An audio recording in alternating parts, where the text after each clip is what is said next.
ಈ ಒಂದು ಪ್ರಕರಣ? ಇಲ್ಲ, ನನಗೆ ಉದ್ದೇಶಪೂರ್ವಕವಾಗಿ ಏನಿಲ್ಲ, ಇದರಲ್ಲಿ ರಾಜಕೀಯ ಏನಿದೆ? ಇಲೆಕ್ಷನ್ ಅಂತ ಮುಗಿತ್ತು.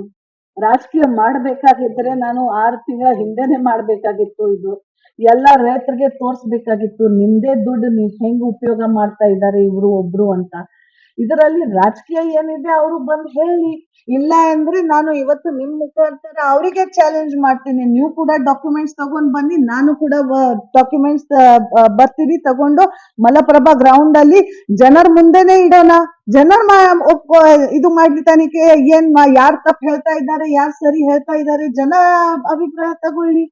ಏನು ಹಿತಾಸಕ್ತಿ ಮೇಡಮ್ ಈ ಪ್ರಕರಣ ನೀವು ಬರ್ದಾಕ್ತಿದ್ದೀರಿ, ಈ ಹಿತಾಸಕ್ತಿ ಏನು? ಹಿತಾಸಕ್ತಿ ಒಂದು ಇದೆ, ಸರ್ಕಾರಿ ಆಸ್ತಿ ಒಬ್ರು ಇಬ್ರು ಎಂಜಾಯ್ ಮಾಡೋದು ಬೇಡ. ರೈತರಿಗೆ ಏನ್ ಮೋಸ ಮಾಡ್ತಾ ಇದ್ದಾರೆ ಇವರು, ರೈತರ ದುಡ್ಡು ರೈತರಿಗೆ ಸಿಕ್ಕಬೇಕು ಅಂತ ಒಂದ್ ಕಾಳಜಿ ಪೂರ್ವಕವಾಗಿ ಒಂದ್ ಜವಾಬ್ದಾರಿ ಸ್ಥಾನದಲ್ಲಿ ಕುತ್ಕೊಂಡು ಇದು ಮಾಡ್ತಾ ಇದ್ದೀನಿ. ಈಗ ತನಿಖೆ ನಡೀತಾ ಇದೆ, ಒಂದು ಹಂತಕ್ಕೆ ನಡೀತಾ ಇದೆ. ಇದರಲ್ಲಿ ಏನಾದರೂ ಸಮರ್ಪಕವಾಗಿ ತನಿಖೆ ಆಗ್ತೈತೆನ್ನೋ ಭರವಸೆಯನ್ನ ತಾವು ಇಟ್ಕೊಂಡಿದ್ದೀರಿ. ಏನಾದ್ರೂ ಬರದೇ ಇದ್ರೆ ಕೋರ್ಟ್ ಅಥವಾ ಈ ರೀತಿಯಾದ ಮುಂದೆ ಹೋರಾಟ ಬೇರೆ ಬೇರೆ ರೀತಿ? ಅವರು ಆಲ್ರೆಡಿ ಕೋರ್ಟ್ ಹೋಗಿದ್ದಾರೆ. ಇವತ್ತು ನಿನ್ನೆ ಏನ್ ತನಿಖೆ ಸ್ಟಾರ್ಟ್ ಆಗಿದೆ, ಎಷ್ಟು ಭಯ ಇದೆ ನೋಡಿ.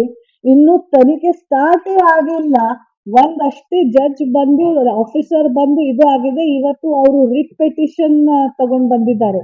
ಆ ರಿಟ್ ಪೆಟಿಷನ್ ಅಲ್ಲಿ ಕೂಡ ನ್ಯಾಯಾಧೀಶ್ ಅವರಿಗೆ ಬಹುಶಃ ತನಿಖೆ ಮಾಡಬಾರ್ದು ಅಂತ ಹೇಳಿಲ್ಲ, ಬಟ್ ಕೆಲವರು ಪಾಯಿಂಟ್ಸ್ ಅಲ್ಲಿ ಅವರಿಗೆ ಸಂರಕ್ಷಣೆ ಕೊಟ್ಟಿದ್ದಾರೆ ನೋಡಿ.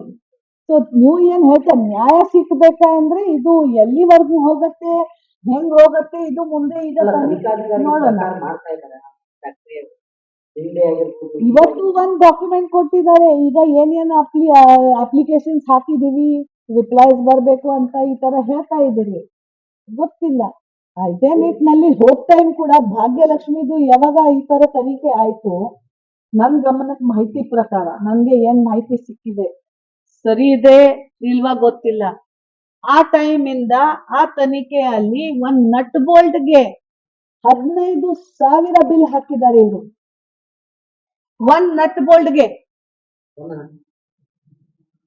ಒಂದ್ ಬಲ್ಬ್ಗೆ 100 ರೂಪಾಯಿ ಹಾಕಿದ್ದಾರೆ. ಯಾರ ದುಡ್ಡು, ಎಲ್ಲಿಂದ ದುಡ್ಡು?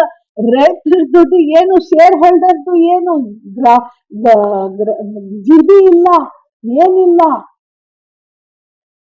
ಸೊ ಇಷ್ಟು ದೊಡ್ಡ ಫ್ಯಾಕ್ಟರಿಯಲ್ಲಿ ಒಂದ್ ನಟ್ ಬೋಲ್ಟ್ ಅಂದ್ರೆ ಎಷ್ಟು ಸಾವಿರ ನಟ್ ಬೋಲ್ಟ್ ಇರಬೇಕು?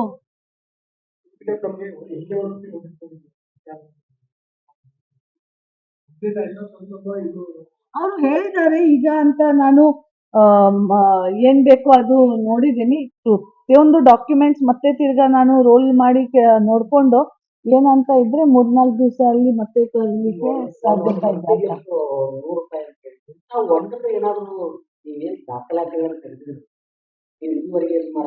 ಇಲ್ಲ, ನಮ್ ಶಾಸಕರು ಒಂದ್ ಮಾತು ನಿಮ್ಗೆ ಹೇಳಲಿಕ್ಕೆ ಬಯಸಿದ್ರೆ, ಬಹುಶಃ ನನ್ಗೆ ಫೇಸ್ಬುಕ್ ಇಂದ ಮತ್ತೆ ಈ ಇದರಿಂದ ವಾಟ್ಸಪ್ ಇಂದ ಗೊತ್ತಾಯ್ತು, ಶಾಸಕರು ಇರ್ತಕ್ಕಂಥ ಜವಾಬ್ದಾರಿ ಸ್ಥಾನದಲ್ಲಿ ಇರ್ತಕ್ಕಂಥ ಇವರು ಹೇಳ್ತಾರೆ, ಒಂದ್ ಶ್ರೀಫಲ ಕೊಟ್ಟು ನಾನು ಫ್ಯಾಕ್ಟ್ರಿ ಖರೀದಿ ಮಾಡಿದೀನಿ ಅಂತ. ಶ್ರೀಫಲ್, ತೆಂಗಿನಕಾಯಿ ಬೇಡಪ್ಪ, ನೀವು ತೆಂಗಿನಕಾಯಿ ಹೇಳಿದ್ರೆ ಅದು ಹಿಂದೂ ಧರ್ಮ ವಿರುದ್ಧ ಆಗ್ತದೆ ಅಂತ ಕೂಡ ಅವರು ಹೇಳಿದ್ದಾರೆ.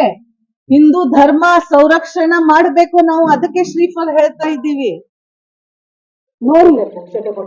ಹಾ, ಈ ತರ ಈ ಜಗತ್ತದಲ್ಲಿ ಆ ಬಾರ್ಟರ್ ಸಿಸ್ಟಮ್, ಅಶೋಕ ಟೈಮ್ ನಲ್ಲಿ ನೀವು ಕಡಲೆ ಬೀಜ ಕೊಟ್ಟಿದ್ರೆ ನಾವು ಬಟ್ಟೆ ಕೊಡ್ತೀನಿ, ಆ ಬಾರ್ಟರ್ ಸಿಸ್ಟಮ್ ಯಾವಾಗ ಇತ್ತು?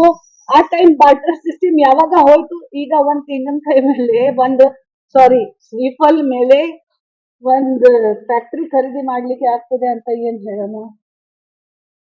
ಇದಕ್ಕೆ ಉತ್ತರ ಶಾಸಕರು ಕೊಡ್ಬೇಕು ಇಲ್ವಾ ರೈತರಿಗೆ? ನೀವು ರಾಜಕಾರಣ ಅಂತ ಕೇಳ್ತಾ ಇದ್ದೀರಾ, ಇದಕ್ಕೆ ಉತ್ತರ ಕೊಡ್ಬೇಕು. ಅನುಕ್ಷಣದ ಸುದ್ದಿಗಳಿಗಾಗಿ ವಿಸ್ತಾರ ನ್ಯೂಸ್ ಯೂಟ್ಯೂಬ್ ಚಾನೆಲ್ ಸಬ್ಸ್ಕ್ರೈಬ್ ಮಾಡಿ. ಹೊಸ ಸುದ್ದಿಗಳ ನೋಟಿಫಿಕೇಶನ್ಗಾಗಿ ಬೆಲ್ ಐಕಾನ್ ಕ್ಲಿಕ್ ಮಾಡಿ.